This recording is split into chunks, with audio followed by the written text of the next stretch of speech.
साथीहरू सम्पूर्णमा स्वागत छ हाम्रो युट्युब च्यानललाई आजको सिन्टीमा पोजिटिभ साथीले हाम्रो युट्युब च्यानललाई भिजिट गर्दै हुनुहुन्छ लाइक सब्सक्राइब गर्न नभुल्नुहोला। आजको यस भिडियो अन्तर्गत म तपाईँलाई चाहिँ तपाईँले कसरी गुगल ड्राइभलाई चलाउन सक्नुहुन्छ, गुगल ड्राइभलाई कसरी चलाउन सकिन्छ र तपाईँको मोबाइलमा भएको फाइलहरूलाई कसरी तपाईँले गुगल ड्राइभमा राख्न सक्नुहुन्छ भनेर म तपाईँलाई बताउन चाहन्छु। अब साथीहरू भिडियोलाई एकचोटि भिजिट गर्दै हुन्छ नि लाइक सब्सक्राइब गरिदिनु होला अनि भिडियोलाई सेयर पनि गर्न नभुल्नु होला। आज चाहिँ हामी तपाईँलाई गुगल ड्राइभले कसरी तपाईँ चलाउन सक्नुहुन्छ यसको बारेमा सम्पूर्ण ज्ञान दिनेछौँ। यस्तो खालको आजको रिलेटेड भिडियो हेर्न चाहनुहुन्छ भने लाइक सब्सक्राइब गरिदिनु होला। अब साथीहरू सर्वप्रथम प्ले स्टोरमा जानु होला। प्ले स्टोरमा खोल्नु होला। प्ले स्टोरलाई तपाईँले यसरी खोलिसक्नुभएपछि तपाईँले हेर्न सक्नुहुन्छ। प्ले स्टोरलाई खोल्नु होला। प्ले स्टोरलाई खोलिसक्नुभएपछि तपाईँले साथीहरू सर्च बारमा गएर तपाईँले के गर्नुपर्ने हुन्छ, सर्च गर्नुपर्ने हुन्छ। सर्च बारमा गएर Google Google drive GOOGLE Google DRIVE drive भनेर साथीहरूले सर्च गर्नु होला। फेरि साथीहरूले यस्तो खालको एउटा इन्टरफेस देख्न सक्नुहुन्छ। तपाईँ इजिली हेर्न सक्नुहुन्छ यहाँनिर। अनि यस्तो खालको इन्टरफेसमा तपाईँले हेर्न सक्नुहुन्छ। यसको स्क्रिनसटहरू पनि यसरी राखेको छ। तपाईँले यसलाई यसरी राम्रोसँग पढ्न सक्नुहुन्छ। हेर्न सक्नुहुन्छ साथीहरूको यसमा फाइल फोल्डर हो। तपाईँको मोबाइलमा धेरै फोटोहरू भिडियोहरू छ भने साथीहरूले यसमा लगेर राख्नुभयो भने करिब गुगल ड्राइभले तपाईँलाई 15 GB साथीहरू तपाईँलाई फ्रीमा दिने गर्दछ। साथीहरू 5 बिलियन प्लस डाउनलोड रहेको छ। साथीहरू यो ट्रस्टेड वेबसाइट हो। साथीहरू गुगलको अब रहेको छ यो चाहिँ होइन यो एप्लिकेसन।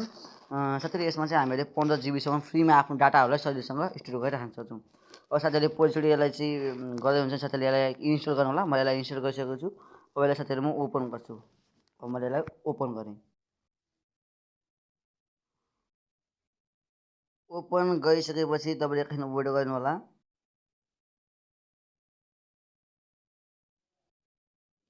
एकदिन साथीहरूले वेट गर्नुपर्ने हुन्छ। ल हेर्न सक्नुहुन्छ साथीहरू। अब मैले यसमा के गरिसकेको छु, ओपन गरिसकेको छु।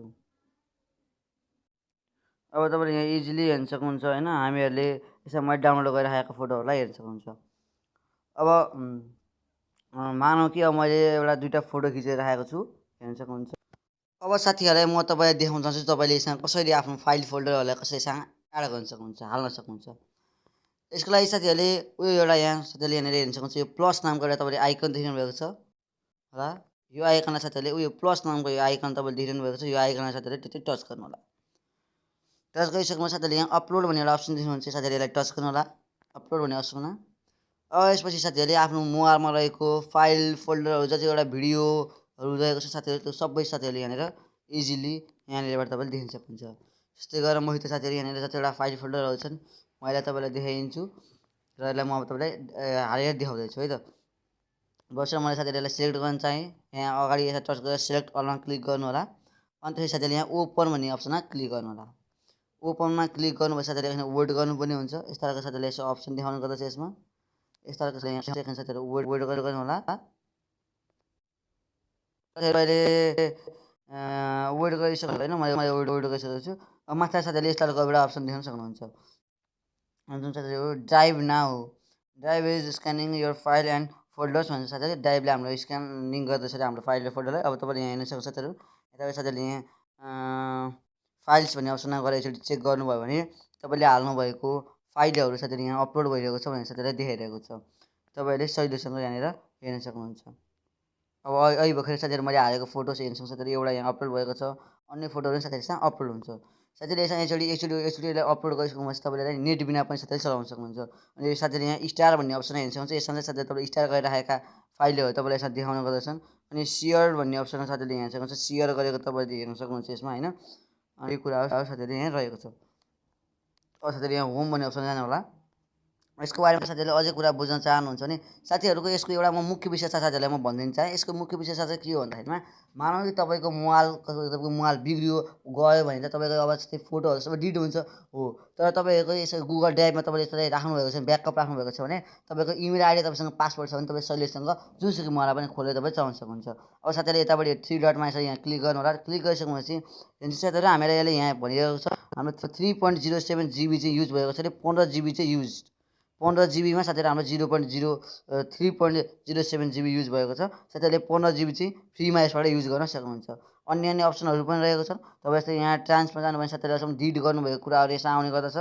अनि साथसाथै अन्य अप्सनहरूमा साथीहरूले सेटिङ पनि यहाँ मिलाउन सक्नुहुन्छ। अनि यो अन्य अन्य कुराहरू रहेको छ। साथीहरूले यसलाई सजिलैसँग चलाउन सक्नुहुन्छ। साथीहरूले यस्तो गरेर म देखाउन चाहेँ मेरो अहिलेसम्म कतिवटा फाइलहरू आएको छ। यसलाई टाइम लाउने गर्दछ। हेर्न सक्नुहुन्छ माथिबाट यो भइरहेको छ। अब साथीहरूले हेर्न सक्नुहुन्छ तपाईँले मैले सजिलैसँग तपाईँहरूलाई देखाइसकेको छु कि जस्तै मेरो फोटोहरू फाइलहरू सबै कुराहरू यहाँ आइसकेको अवस्था रहेको छ। तपाईँले हेर्न सक्नुहुन्छ। त्यस्तो गरेर मैले यो फाइल फोल्डरहरू इजिली तपाईँले यहाँ हेर्न सक्नुहुन्छ। अब साथीहरूले यसलाई सजिलैसँग हेर्न सक्नुहुन्छ। साथीहरूले एउटा साथीहरूले अपलोड हुँदैछ। साथीहरूले यसलाई सजिलैसँग काम गर्न सक्नुहुन्छ। अब मानव साथीहरूले अब यो फाइल फोल्डरहरूलाई चाहिँ कसरी तपाईँले आफ्नो मोबाइलमा डाउनलोड गर्न सक्नुहुन्छ भने तपाईँले जान्न इच्छुक हुनुहुन्छ भने तपाईँ कुन फाइल फोल्डर अथवा कुनै भिडियो अथवा गीतहरू जुनसुकै चाहिएको त्यसलाई साथीहरूले क्लिक गर्नु होला। जस्तै गरेर मैले एउटा फोल्डरलाई क्लिक गरेँ। अनि साथीले यहाँनिर एउटा 3 डट भेट्नुहुन्छ। साथीहरूले यसलाई क्लिक गर्नु होला। क्लिक गरिसक्नुभएपछि तपाईँले यहाँ एउटा अप्सन देख्नुहुन्छ। साथीहरूले सेयर गर्न सक्नुहुन्छ। अनि साथीहरूले यसलाई स्टारमा त्यो मैले एड टु स्टार्टमा गर्न सक्नुहुन्छ। अनि कपी लिङ्क गरेर साथीहरूले अरूलाई सेयर गर्न सक्नुहुन्छ। मेक अ कपी गर्न सक्नुहुन्छ। सेन्ड अ कपी गर्न सक्नुहुन्छ। ओपन विथ गर्न सक्नुहुन्छ। त्यसलाई डाउनलोड गर्न सक्नुहुन्छ। अब फेरि साथीहरूलाई अब यो होइन मलाई फेरि मोबाइलमा चाहियो भने साथीले डाउनलोडमा क्लिक गरेर साथीहरूले फेरि डाउनलोड गर्न सक्नुहुन्छ। साथीहरूले यहाँ रिनेम गर्न सक्नुहुन्छ। जस्तै म एउटा नामबाट रिनेम गर्न चाहेँ।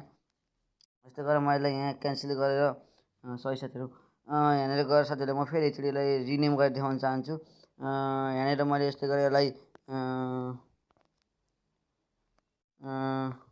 रोसन लामिछाने भनेर साथीहरूलाई मैले रिनेम गरिदिएँ। अब साथीहरूले माथिबाट हेर्न सक्नुहुन्छ। यहाँनिर अहिले रोसन लामिछाने भनेर नाम आउने गर्दछ। साथीहरूले हेर्न सक्नुहुन्छ। अब यहाँ फेरि अन्य अप्सनहरू पनि रहेका छन्। तपाईँलाई राम्रोसँग क्लियरली बुझाउन चाहेँ मैले। तर साथीहरूले यसलाई तपाईँहरूसँग प्रिन्टर छ भने साथीहरूले यसलाई प्रिन्ट पनि गर्न सक्नुहुन्छ। एड टु होम स्क्रिन गर्न सक्नुहुन्छ। यसलाई यहाँबाट साथीहरूले फेरि मलाई राम्रो लाग्यो भने साथीहरूले यहाँलाई रिमुभ गर्न सक्नुहुन्छ। रिमुभ गर्न सक्नुहुन्छ। यो साथीहरू अब यहाँ रिमुभ हुने गर्दछ। हुन्छ तपाईँ सहिलेसँग होइन। साथीहरूले ब्याक होला। अब यो ब्याक यहाँबाट रिमुभ भएको छ। अब साथीहरूले यसबाट पनि फेरि रिमुभ भएको कुरालाई फेरि डाउनलोड गर्न चाहनुहुन्छ। साथीहरूले यहाँनिर ट्रान्स भन्ने अप्सनमा जानु होला। टिआर अब साथीहरूले यसलाई फेरि तपाईँ यहाँ डिलिट गर्नु भने साथीहरूले पर्मानेन्ट डिलिट हुन्छ। रिस्टोर गर्नुभयो भने फेरि यसलाई आउने गर्दछ। अब मैले फेरि यसलाई रिस्टोर गरिदिन चाहेँ। रिस्टोर गरिदिन्छु। साथीहरूले सहिलेसँग यो भिडियो राम्रो लागेको छ भने साथीहरूले लाइक र सब्सक्राइब गरिदिनु होला। Thank for watching my video. Bye see you again. This is the Google drive. Okay bye. Thank for watching my video. Like subscribe now.